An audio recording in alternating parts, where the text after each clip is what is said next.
Balakrishna Boyapati combination అంటే చాలు mass audience కు మాత్రమే కాదు మామూలు ప్రేక్షకులకు కూడా ఒక రేంజ్ లో అంచనాలు ఉంటాయి. ప్రస్తుతం ఈ కాంబోలో వస్తున్న అఖండ 2 సినిమా మీద అంచనాలు మామూలుగా లేవు. బిజినెస్ పరంగా కూడా కొత్త రికార్డులు క్రియేట్ చేస్తుంది ఈ సినిమా. ఎట్టి పరిస్థితుల్లో సెప్టెంబర్ 25న సినిమా విడుదల చేస్తామని శపథాలు చేసుకుంటున్నారు దర్శక నిర్మాతలు. అనుకున్న టైంకు ఖచ్చితంగా సినిమా వస్తుంది, బ్లాక్ బస్టర్ కొడుతున్నామంటూ బాలయ్య కూడా అభిమానులకు ప్రామిస్ చేశాడు. అయితే అఖండ 2 తర్వాత కూడా ఈ ఫ్రాంచైజీలో సినిమాలు వస్తాయా అని అనుమానాలు అందరిలోనూ ఉన్నాయి. వీటికి క్లారిటీ ఇచ్చేస్తున్నారు దర్శక నిర్మాతలు. ప్రస్తుతం సెట్స్ మీద ఉన్న అఖండ 2 సినిమా క్లైమాక్స్ లో పార్ట్ 3కి సంబంధించిన లీడ్ కూడా ఇస్తున్నట్లు తెలుస్తోంది. మూడో భాగానికి లీడ్ ఇస్తూ అదిరిపోయే యాక్షన్ ఎపిసోడ్ ఒకటి ప్లాన్ చేస్తున్నాడు బోయపాటి. పార్ట్ 2 పైనే నెక్స్ట్ లెవెల్ ఎక్స్పెక్టేషన్స్ ఉన్నాయి. ఇప్పుడు మూడో భాగం కూడా వస్తుంది అని తెలిసేసరికి నందమూరి అభిమానులు అస్సలు ఆగడం లేదు. అఖండ 3 గురించి తెలిసాక వాళ్ళు గాల్లో తేలిపోతున్నారు. మామూలుగానే బోయపాటితో సినిమా అంటే వాళ్లకు పూనకాలు వచ్చేస్తాయి. అందులోనూ అఖండ లాంటి సినిమాకు సీక్వెల్ అంటే ఇక దాని గురించి చెప్పాల్సిన అవసరం లేదు.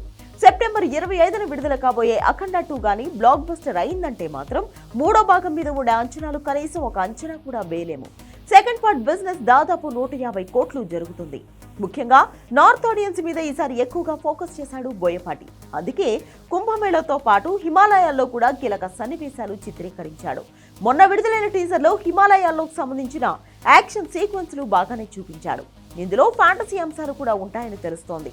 అఖండాలో కేవలం యాక్షన్ వరకు మాత్రమే చూపించిన బోయపాటి ఇందులో సోషల్ ఫ్యాంటసీ మిక్స్ చేస్తున్నాడు. క్లైమాక్స్ లో ఆ శివుడు కూడా స్క్రీన్ మీద కనిపిస్తాడు అని తెలుస్తోంది. ప్రత్యేకంగా ఆ సన్నివేశాలు వచ్చినప్పుడు ఆడియన్స్ కు గూస్ బంప్స్ వస్తాయని, ఒకరు కూడా సీట్లలో కూర్చోరు అంటున్నారు మేకర్స్. అయినా బోయపాటి బాలకృష్ణ సినిమా అంటే కథ గురించి ఎవరు అడగరు. కేవలం అందులో ఉన్న మాస్ మూమెంట్స్ ఎంజాయ్ చేసి వస్తారు. అది సింహ లెజెండ్ సినిమాలను చూసినప్పుడు అర్థమైంది. ఇందులో కొత్త కథ అంటూ ఏమీ ఉండదు, కానీ ప్రేక్షకులకు చాలా బాగా రీచ్ అయ్యింది ఆ సినిమాలు. ఇక అఖండ సినిమా విషయానికి వచ్చేసరికి కరోనా సమయంలో కూడా అది 75 కోట్లకు పైగా షేర్ వసూలు చేసి అప్పట్లో బ్లాక్ బస్టర్ గా నిలిచింది. పుష్ప లాంటి సినిమా ఎదురుగా ఉన్నా కూడా దాన్ని కూడా దాటుకుని అఖండ బంపర్ ఓపెనింగ్స్ తో పాటు లాంగ్ రన్ కూడా తీసుకుంది. ఇప్పుడు అలాంటి సినిమాకు రెండో పార్ట్ అంటే అంచనాలు ప్రత్యేకంగా ఎలా ఉంటాయో గుర్తు చేయాల్సిన అవసరం లేదు. అలాంటిది ఈ సిరీస్ లో మూడో భాగం అంటే అంచనాలు మీ ఊహకే వదిలేస్తున్నాం అంటున్నారు దర్శక నిర్మాతలు. దీనికి సంబంధించిన కథ కూడా బోయపాటి సిద్ధం చేసినట్లు తెలుస్తోంది. ఒకవేళ అఖండ 2 మంచి విజయం సాధించింది అంటే పెద్దగా గ్యాప్ తీసుకోకుండానే అఖండ 3 కూడా మొదలు పెట్టాలని చూస్తున్నాడు బాలయ్య.